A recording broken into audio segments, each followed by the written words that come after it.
The expedition vessel Quantum Traverse had successfully catalogued 417 planetary systems, survived 3 stellar anomalies, and mapped gravitational fields that would make lesser species weep with mathematical joy. What it could not do, apparently, was keep its nutritional synthesis array from exploding in a shower of sparks and discontinued warranty coverage. Captain Zixthar clicked his mandibles in what his species considered the equivalent of a very long, very tired sigh.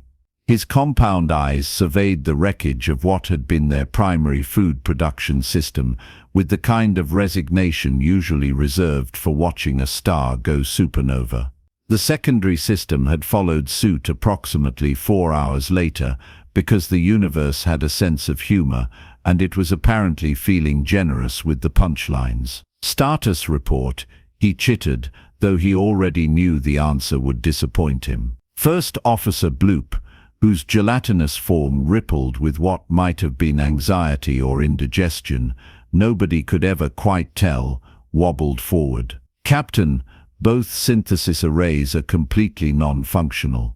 The tertiary backup system is operating at 7% capacity, which provides enough nutrition to keep exactly 1 crew member alive. We are, and I cannot stress this enough, comprehensively doomed. Thank you for that optimistic assessment, Zixthar replied. Science Officer Crystallix, who existed as a vaguely humanoid arrangement of sentient crystal formations, chimed in with a sound like wind through a cave full of expensive glassware. The mathematical probability of our survival without nutritional input is declining at a rate of 3.7% per hour. In standard temporal units, we have approximately 72 hours before the crew begins experiencing catastrophic systemic failures, also known as dying. I felt the translation matrix needed clarification.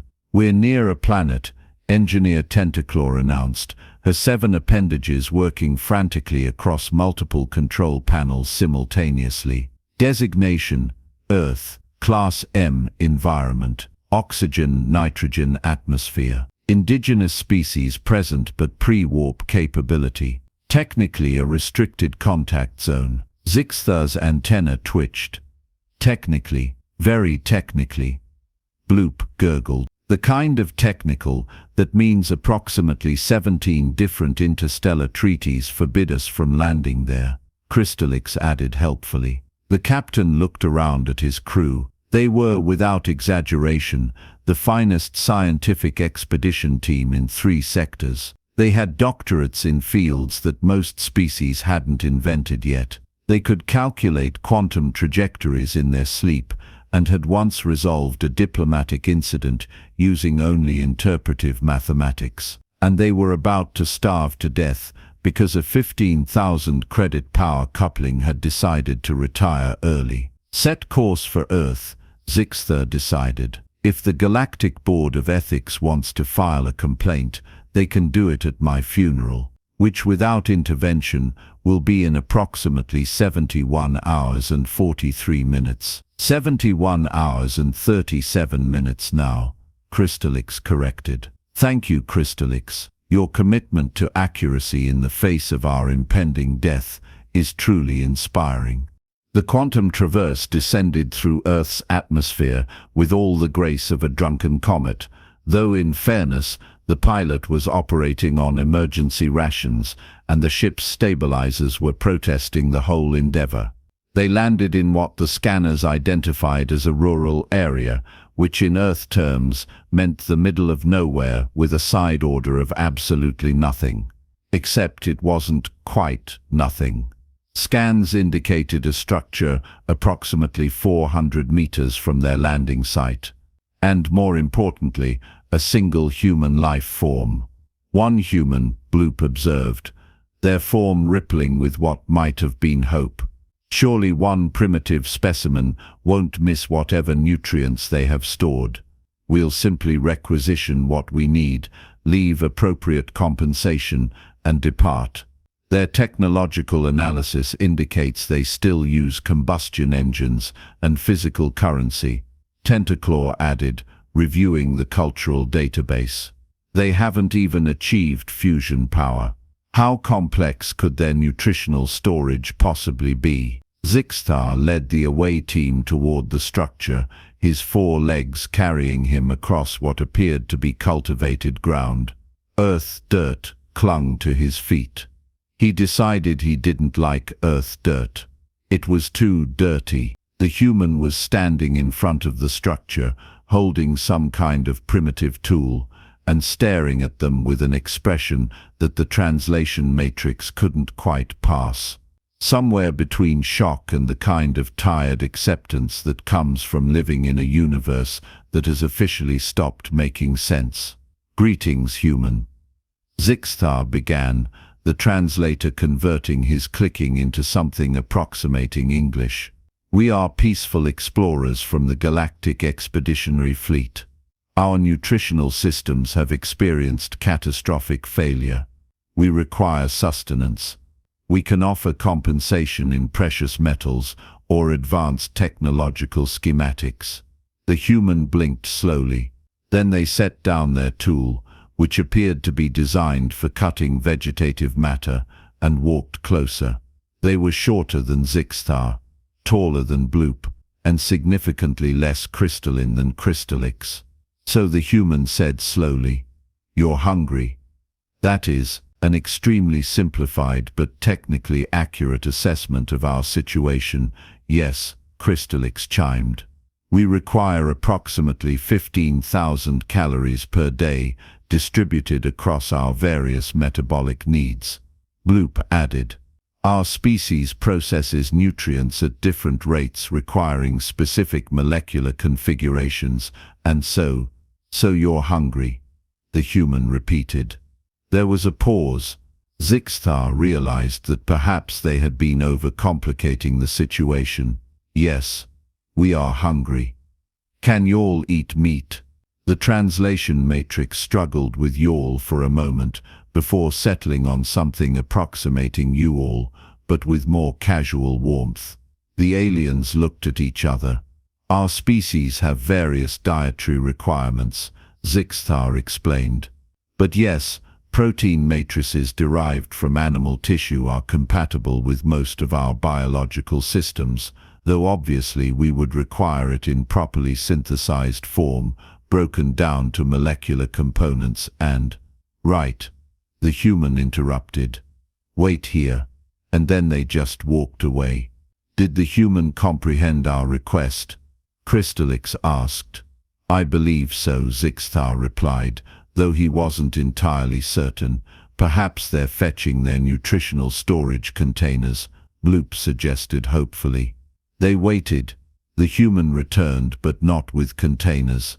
Instead, they carried an armful of cut wooden logs, metal implements, and what appeared to be a bag of some kind of black granular substance. "What is happening?" Tentaclor asked, her tentacles curling in confusion. The human didn't answer. They simply began arranging the materials with practiced efficiency. Wood was stacked in a specific pattern. The metal implements were assembled into a structure that looked vaguely like a cage. The black granules were poured into a specific location. "Is this a religious ceremony?" Bloop whispered. "Are we about to witness a primitive ritual?" "Scanning," Crystallix announced. "The structure appears to be designed for controlled combustion. The human is building, I don't have an adequate translation, a device for applying direct thermal energy to organic matter." "They're going to burn our food?" Tentaclor asked, horrified. "I'm making you dinner," the human called over their shoulder. The aliens watched in fascinated horror as the human continued their work. More materials appeared. A metal grating, a large cylindrical container, what appeared to be dead plant matter soaking in liquid, and then, from somewhere in their dwelling, large pieces of animal tissue. "Is that unprocessed meat?" Bloop asked, their gelatinous form rippling with disgust. "It appears to be mammalian in origin," Crystallix observed. "Bovine, if my database is correct, and also avian, and possibly porcine. The human has multiple species represented. The human arranged the meat on a flat surface and began applying various powdered substances to its surface, rubbing them in with their bare appendages. Hands, the database provided. Humans called them hands. What are those substances? Sixthar asked, unable to help himself. Spices, the human replied. This here's paprika, brown sugar, garlic powder, black pepper, cumin, chili powder. For the rub. The rub, Tentaclaw repeated. For flavor. Flavor, Crystallix chimed thoughtfully. The concept of deriving pleasure from nutritional intake beyond mere sustenance. How quaint. The human gave them a look that suggested they'd heard that kind of comment before and found it amusing.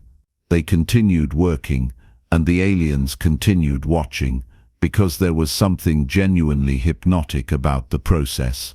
The human moved with efficiency and purpose, every action deliberate. They ignited the carbon fuel source, waited for it to reach a specific thermal state, then added chunks of wood that began to smolder and produce smoke.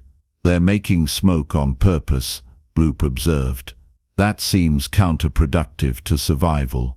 The smoke contains complex hydrocarbon chains, Crystallix said, their tone shifting to something almost interested. It's interacting with the protein structures in the meat. This is a chemical process, a sophisticated one. The human placed the meat inside the metal structure, closed it, and adjusted various vents and openings with the confidence of someone who had done this 1,000 times. Now we wait, the human announced. How long? Sixthar asked. 4, maybe 5 hours for the brisket. Less for the ribs and chicken. Hours. Bloop's entire form jiggled with distress. Good things take time, the human replied, settling into a chair they'd brought outside. They produced a beverage container and took a long drink, completely unbothered by the 4 alien species staring at them. The aliens had no choice but to wait.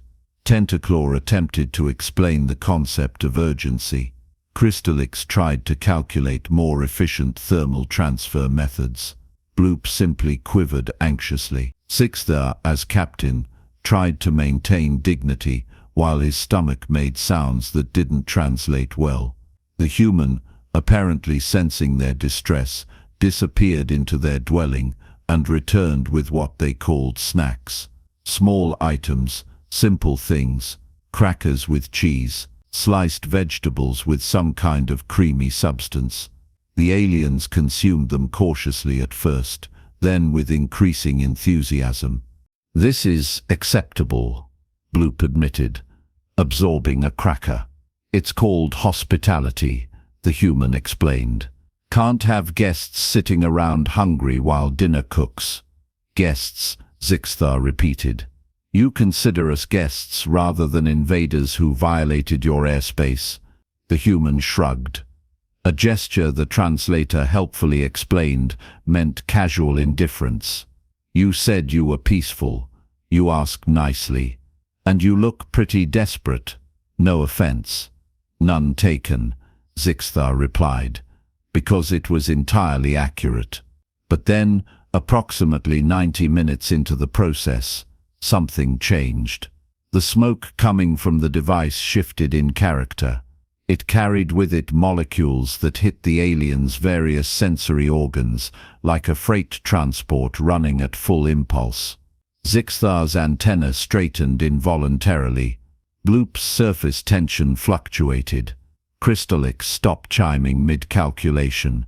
Tentaclaw's tentacles all pointed toward the smoker like compass needles, finding north. What is that? Sixthar demanded. Barbecue, the human replied, looking extremely pleased with themselves. That smell, Crystallix chimed, their usual mathematical precision abandoned. The molecular composition is triggering responses in my sensory matrix that I didn't know I had. Your primitive combustion ritual is producing aromatic hydrocarbons that are biologically appealing across multiple species profiles. Tentaclor admitted grudgingly. This seems unlikely. The human just smiled and checked the temperature gauge on their device. They opened it briefly, and a cloud of smoke billowed out, carrying scents that made Bloop actually whimper. "It's working," the human muttered, more to themselves than the aliens. They brushed some kind of liquid onto the meat with a tool designed for that specific purpose. Just a little longer. "What is that liquid?" Crystallix asked, their scientific curiosity overriding their dignity. "Barbecue sauce. Made it myself. Tomatoes, vinegar, molasses, spices. Been perfecting the recipe for years." "Years," Tentaclor repeated faintly. "You've spent years developing a complementary liquid for meat." "Well, not full-time," the human said reasonably. "But yeah, good sauce takes experimentation." The aliens waited in a state that could only be described as tortured anticipation. They'd faced down hostile species, navigated asteroid fields, and presented papers at the Galactic Science Summit. None of it had prepared them for the existential experience of smelling meat being slowly cooked over smoldering wood. Zixthar found himself wondering about the human species. They had no faster-than-light travel, no energy weapons, no molecular synthesis. By every objective measure, they were primitive. And yet they had developed this art of transforming simple ingredients into something that could make a starship captain forget his dignity. "Tell me," Zixthar said to the human, "why do your species invest such time in food preparation? Surely there are more efficient methods." The human considered this while basting the meat again. "Sure, there's faster ways. Microwave dinners, freeze-dried stuff, those meal replacement shakes. But cooking like this, it's not just about efficiency. It's about tradition, community. My grandpa taught me to smoke meat when I was 8 years old. His father taught him. It's how we connect to each other, to our past. Plus," they added with a grin, "it tastes incredible." "Tradition," Crystallix chimed softly. "The passing of knowledge through generations, not for survival necessity, but for cultural preservation and sensory enjoyment. That's a fancy way of putting it. But yeah." Finally, after an eternity that was actually 4.5 hours, the human opened the smoker fully and began removing the meat. They placed it on a large flat surface and began cutting it into portions with a blade designed for exactly that purpose. The brisket, when sliced, revealed a perfect smoke ring, a pink layer just beneath the dark bark that indicated hours of careful temperature control. The ribs glistened with glaze. The chicken fell off the bone with barely a touch. "All right," the human announced. "Dinner's ready." They arranged the meat on multiple plates, added side dishes that had appeared from somewhere, things the database identified as corn, bread, and beans cooked with more pork, and presented it to the aliens like they were serving royalty instead of desperate space travelers who'd violated multiple treaties to be there. Zixthar approached first, his mandibles clicking uncertainly. The meat, dark with smoke and spices, sat there radiating heat and aroma. He took a piece, his species' eating process not entirely dissimilar to how humans managed it, and consumed it. The texture was wrong. It was inefficient. It required actual chewing, which seemed barbaric. The temperature was uncomfortably high. It was, by all objective measures, ridiculous. It was also, without exaggeration, the most delicious thing he had ever experienced. The smoke had penetrated deep into the meat, creating layers of flavor that his taste receptors couldn't quite process. The spices formed a crust that provided textural contrast. The fat had rendered slowly, basting the meat from within. It was complexity achieved through simplicity, sophistication through patience. This is, he started, then stopped, then started again. This is extraordinary. Bloop absorbed a piece directly into their gelatinous mass, and their entire body lit up with bioluminescence. How is this possible? You used fire, just fire and smoke and plants and time. There's no molecular synthesizer, no nutrient optimization algorithm, no precision distribution matrix. It's just cooking, the human replied. Just cooking, Crystallix repeated, their chiming now almost musical. The crystal being had figured out how to consume solid food by briefly shifting their molecular structure, and they were currently experiencing what their species probably didn't have a word for, but humans called a food coma. This is a chemical process that predates your industrial revolution. This is primitive by every measure. And yet, Tentaclaw said quietly, 3 of her tentacles each holding different types of meat. I have consumed nutritionally optimized meals prepared by the finest synthesis systems in the galaxy. I have eaten at restaurants on 12 different worlds. Nothing, and I mean nothing, has tasted like this. The human looked immensely satisfied in the way that someone does when they've just blown someone's mind with something they consider basic competence. My grandpa taught me this recipe. His dad taught him. Been in the family for generations. Zixtha repeated. Your species has been perfecting this process across multiple lifespans. Well, yeah, good barbecue takes practice. They ate in silence for a while, the only sounds being the aliens' various methods of consuming food and the occasional noise of appreciation that transcended species. The human had also prepared sides, and the aliens discovered that bread, when properly made, was a revelation, that corn could be sweet and savory simultaneously, that beans could be more than just protein matrices. The human watched them eat with evident satisfaction, occasionally offering suggestions. Try the brisket with a little of the sauce. Dip the bread in the bean juice. Those ribs are better with your hands, if you've got them. Tentaclaw discovered that she did, in fact, prefer eating the ribs with her tentacles, despite the mess. Bloop found that absorbing the barbecue sauce separately from the meat created interesting flavor combinations. Crystallix learned that they could appreciate temperature variations in ways they'd never explored. I have a question. Crystallix chimed eventually. Why does this work?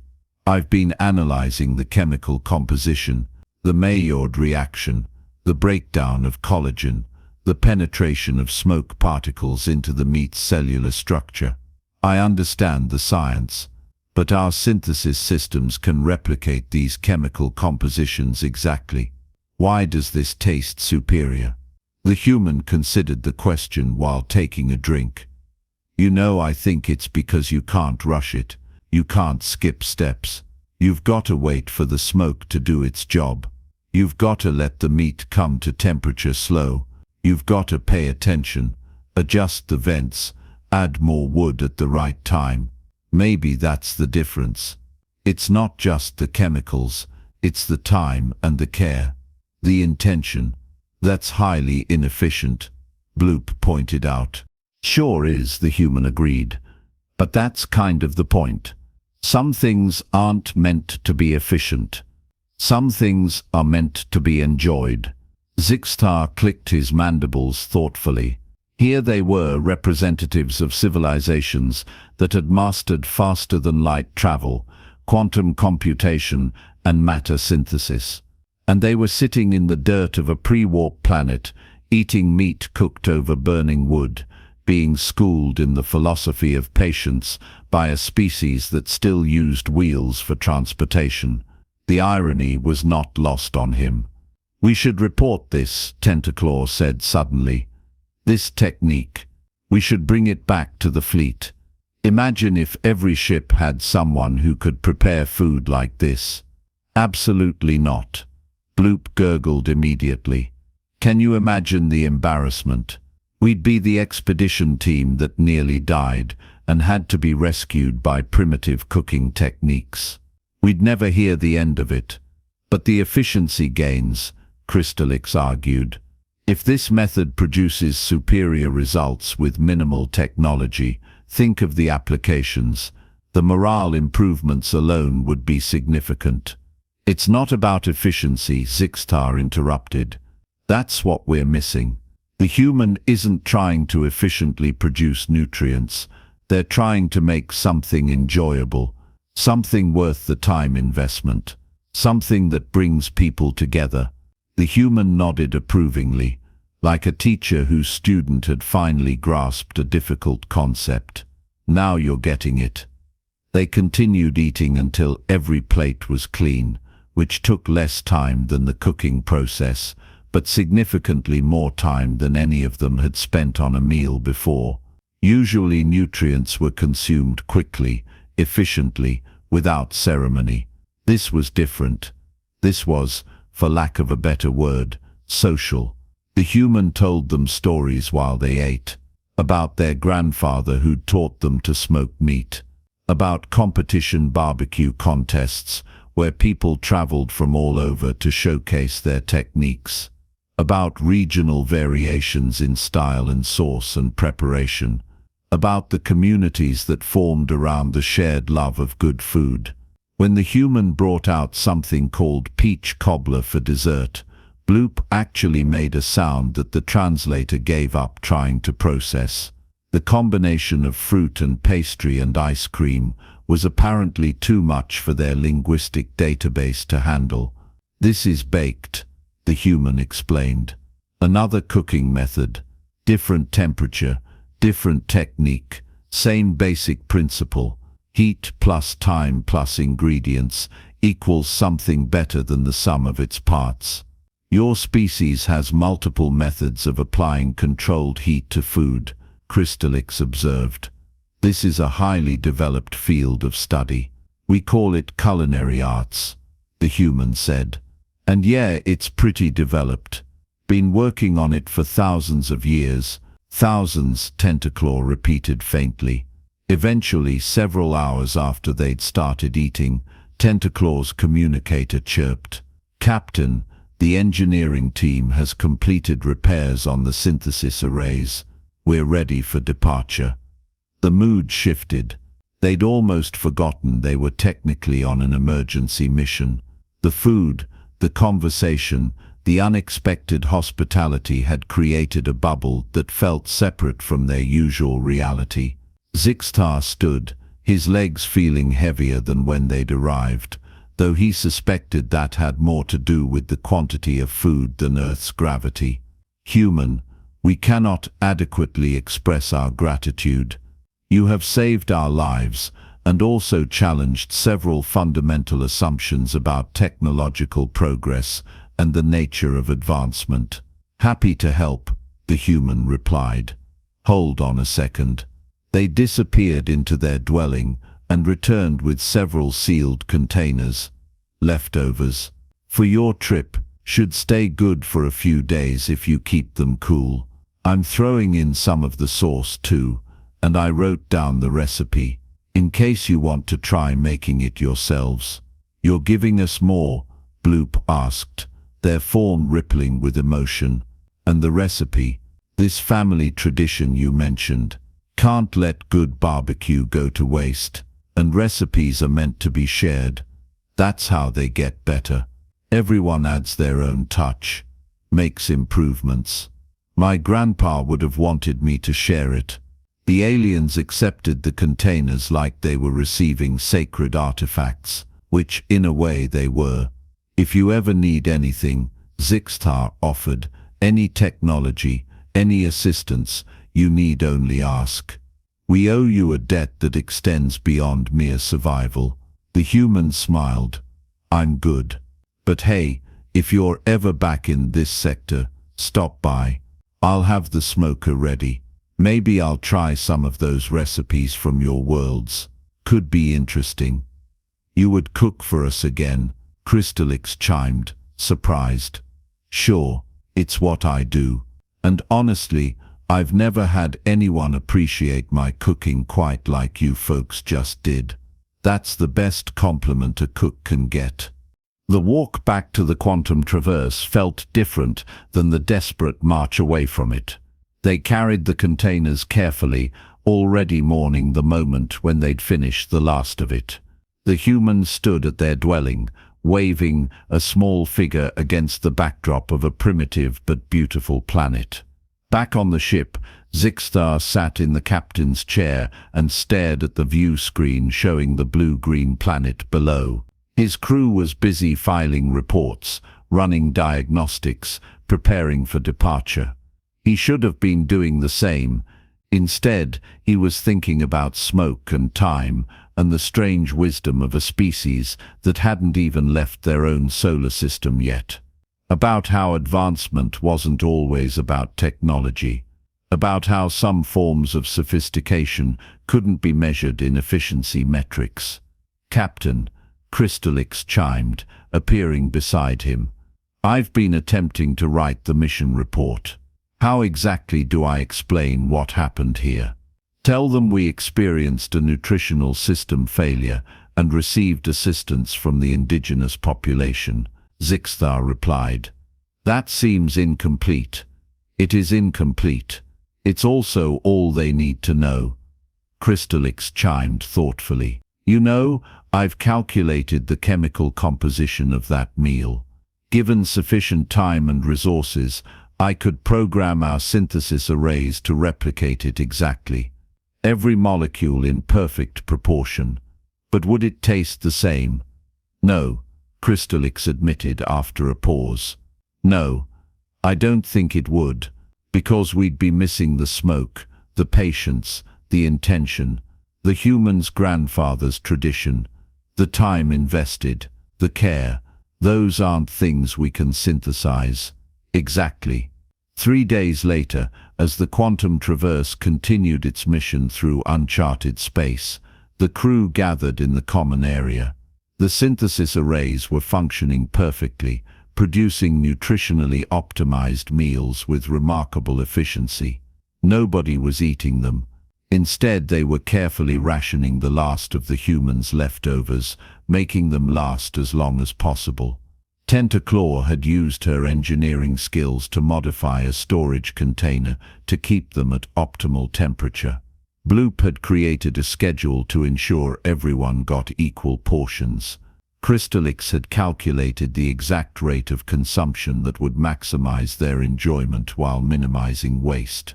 "This is illogical," Zixtar observed, eating his carefully portioned rib. "We have functioning food systems. There's no logical reason to ration barbecue like it's precious fuel." "And yet here we are," Tentaclaw replied, savoring every molecule. "Here we are," Bloop agreed, their form rippling contentedly. Crystallix had been studying the recipe the human had provided. "I believe I understand the process. The scientific principles are sound, but I'm uncertain about one variable." "Which one?" Zixtar asked. "The care, the intention. How does one quantify that?" "You don't," Zixtar replied. "That's the point. Some things can't be quantified. They can only be felt, experienced, shared." They ate in companionable silence, 4 species from 4 different worlds, united by the universal truth that had somehow eluded their advanced civilization until a human showed them otherwise. That some things, the really good things, couldn't be rushed or synthesized or optimized. That sometimes the best solution wasn't the most efficient one. That a patient application of heat and smoke and time could create something that all their technology couldn't quite replicate. That advancement came in many forms, and sometimes the most primitive civilizations had something profound to teach. Zixtar finished his portion and carefully sealed the container. They had, by Crystallix's calculations, enough for 2 more meals. After that, it would be back to synthesized nutrition, perfectly balanced and entirely forgettable. Unless they followed the recipe, unless they tried to recreate it themselves, the human had said recipes were meant to be shared, improved upon. Maybe that was their next experiment. Maybe that was what they'd bring back to the fleet, not as a report, but as a gift. The gift of time and patience and care, applied to the simplest of tasks. He clicked his mandibles in what might have been amusement, or resignation, or both. The Galactic Expeditionary Fleet had sent them out to discover new wonders, to push the boundaries of knowledge, to seek out the extraordinary in the vast darkness of space. They'd found it in a backyard on a primitive planet, cooked low and slow over smoldering wood by a human who'd learned the recipe from their grandfather. They'd found it in the lesson that sophistication and advancement weren't always the same thing, that sometimes looking backward was the only way to move forward. The universe, Zixthar decided, had a sense of humor after all, and apparently it tasted like barbecue.